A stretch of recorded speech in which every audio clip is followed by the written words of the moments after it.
Hello students. तो कल मैंने आपको कॉमर्स में बिजनेस एनवायरनमेंट पढ़ाया था और उसमें मैंने आपको एक टॉपिक कराया था। अगर आपने अभी मेरा वीडियो नहीं देखा है वो वाला, तो जाइए, मैंने आपको ऊपर वीडियो का लिंक दे रखा है, जाइए वो वीडियो देखिए और फिर आइए ये वाला वीडियो देखिए। आज के वीडियो में मैं बिजनेस एनवायरनमेंट का पार्ट 2 कवर करूंगी और आज ही आपका बिजनेस एनवायरनमेंट चैप्टर कंप्लीट हो जाएगा। मैंने आपको कल बताया था कि बिजनेस एनवायरनमेंट में दो टाइप के एनवायरनमेंट होते हैं, one is micro and other one is macro. मैंने अब माइक्रो आपको कल करा दिया। आज मैं आपको मैक्रो एनवायरनमेंट के बारे में पढ़ाने जा रही हूँ कि मैक्रो फैक्टर्स और मैक्रो एनवायरनमेंट क्या होता है। तो मैक्रो एनवायरनमेंट का मतलब है जब भी बिजनेस में एग्रीगेट लेवल पे या लार्ज लेवल पे कुछ चीजें होती हैं या जो बड़ी इंटरप्राइजेस होती हैं वो किस तरीके से काम करती हैं, वो सब मैक्रो, और उनके जो भी डिसीजंस होते हैं जिनसे वो अफेक्ट होती हैं, वो सब मैक्रो एनवायरनमेंट का पार्ट है। इसमें एक वर्ड आता है पेस्ले। वो पेस्ले वर्ड का PESTLE, उसका मीनिंग क्या है, उसमें क्या पेस्ले वर्ड क्यों है, क्या एनालिसिस है, ये मैं आपको वीडियो में रिटर्न में समझाऊंगी। और इस वीडियो में हम स्वॉट एनालिसिस के बारे में पढ़ेंगे। स्वॉट एनालिसिस यानी स्ट्रेंथ, वीकनेसेस, अपॉर्चुनिटी और थ्रेट्स।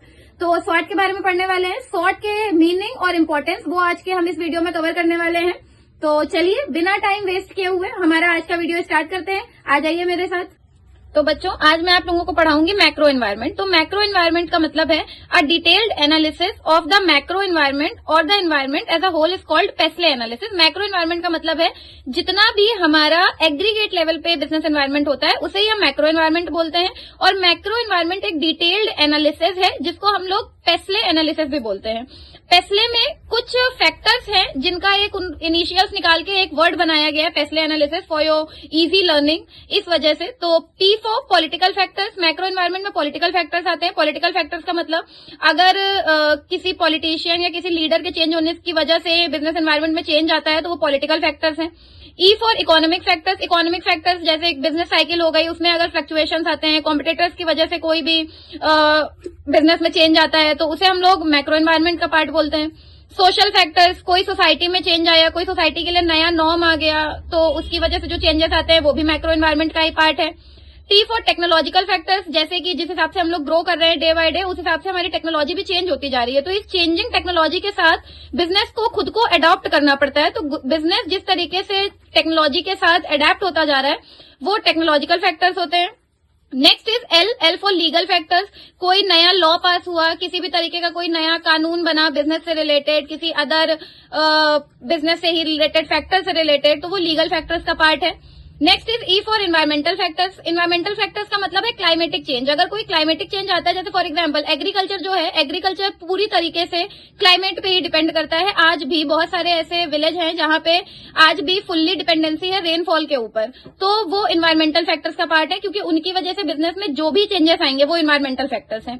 तो ये तो हो गया मैक्रो एनवायरनमेंट। नेक्स्ट इज स्वॉट एनालिसिस। स्वॉट क्या होता है? स्वॉट ये एक वर्ड है, इनके इनिशियल्स हैं S for strength, W for weaknesses, O for opportunity and T for threat. ये सारी चीजों का एनालिसिस करना किसी भी बिजनेस एंटरप्राइज के लिए बहुत ज्यादा जरूरी है। अगर बिजनेस एंटरप्राइज इन चीजों का एनालिसिस नहीं करती है तो वो बिजनेस एंटरप्राइज बहुत ज्यादा लॉन्ग टाइम तक सर्वाइव नहीं कर पाएगी। तो स्वॉट is a tool that identifies the strength, weaknesses, opportunities and threats.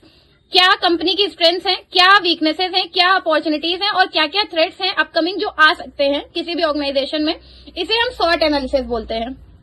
अब हम आ जाते हैं, और this is very important for your boards, तो अच्छे से पढ़िएगा। इंपॉर्टेंस, अब इंपॉर्टेंस इसकी, it brings to light whether the business is healthy और सिक। आपका बिजनेस अच्छा चल रहा हो या खराब चल रहा हो, अगर आप स्वॉट एनालिसिस करते हैं तो ये आपके बिजनेस के लिए ही फायदेमंद है। An undertaking comes to know all the factors which affecting its success or failure। अगर आप एक ऑर्गेनाइजेशन चला रहे हैं और आप चाहते हैं कि वो ऑर्गेनाइजेशन लॉन्ग रन में सर्वाइव करे, प्रॉफिट गेन करे, तो आपको उसके सारे फैक्टर्स पता होना चाहिए, चाहे वो आपके बिजनेस में सक्सेस लाए या फेलियर लाए। तो आपको इनके बारे में पता होना चाहिए। अगर आपको पता होगा तो ऑब्वियसली फेलियर बहुत कम ही आएगा। It helps in the formation of a strategy so as to make possible preparation for the upcoming threats. ये एक स्ट्रेटेजी आप बना सकते हैं, प्रिपरेशंस कर सकते हैं जो भी अपकमिंग थ्रेट्स आने वाले हैं बिजनेस के लिए। अगर हम कोई बिजनेस रन करा रहे हैं तो हम ये पहले से मान कर चलते हैं कि हमें इन फ्यूचर अगर कोई लॉस हो जाता है तो हम उस लॉस से कैसे कवर करेंगे, क्या चीजें करेंगे जिससे हम उस लॉस से बाहर आ सकें। तो इन्हीं सबको स्वॉट एनालिसिस कहते हैं। ये जरूर याद रखिएगा, ये बहुत इंपॉर्टेंट है। Strength, weaknesses, opportunities and threats, तो ये अच्छे से पढ़िएगा। तो ये था हमारा मैक्रो एनवायरनमेंट, ये हो गया स्वॉट एनालिसिस और इसकी इंपॉर्टेंस। तो स्टूडेंट्स, ये था मेरा आज का वीडियो बिजनेस एनवायरनमेंट पे, और आज आपका ये टॉपिक कंप्लीट हो गया, आपका ये चैप्टर कंप्लीट हो गया। आप लोग अपनी अपनी बुक से रीड करिए इन डिटेल, अच्छे से नोट्स बनाइए, लिख कर देखिए और अच्छे अच्छे से बोर्ड्स में पास हो जाइए, अच्छे से पढ़िए।